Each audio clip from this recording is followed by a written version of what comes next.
majstra v plieskaní s bičom pána Martina Brksu, ktorý vám ukáže, čo s tým bičom dokáže. Bližšie o ňom sa potom dozviete v tom našom veľkom gala programe, takže ja mu teraz odovzdám mikrofón.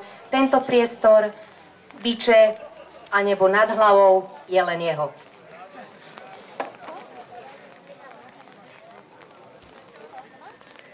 Ďakujem pekne za slovo, aj za mikrofón do ruky. Ja síce toho mikrofónu veľa nepotrebujem. Mňa budete dobre počuť aj bez toho mikrofónu.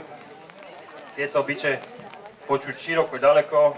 Používali sa kedysi ako signálny nástroj, niečo ako trombita, alebo dneska ako, čo ja viem, zvony, SMS-ky a tak ďalej. Sa s týmto posielali správy takisto na salašoch.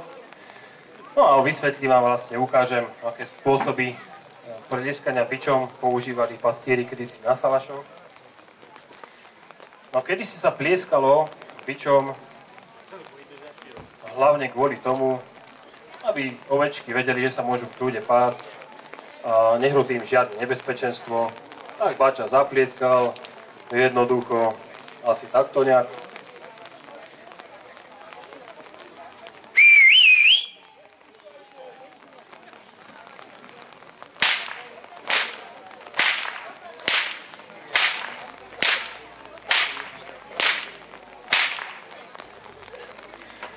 No a keď už dopásli tie ovečky, už mali aj podojené, tak zobrali zase bičík, boli uťahaní a chceli potom aj dať vedieť dole do dediny, že už sa aj sirík porobil, tak zase zobrali 2-3 biče.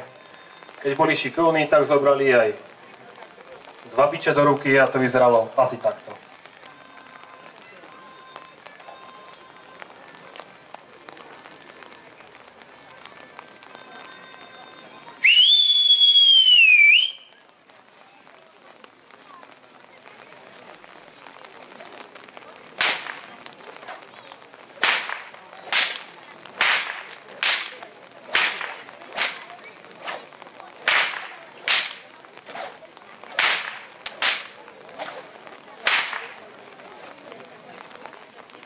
Boli by ma zabili, ale sa ma báli.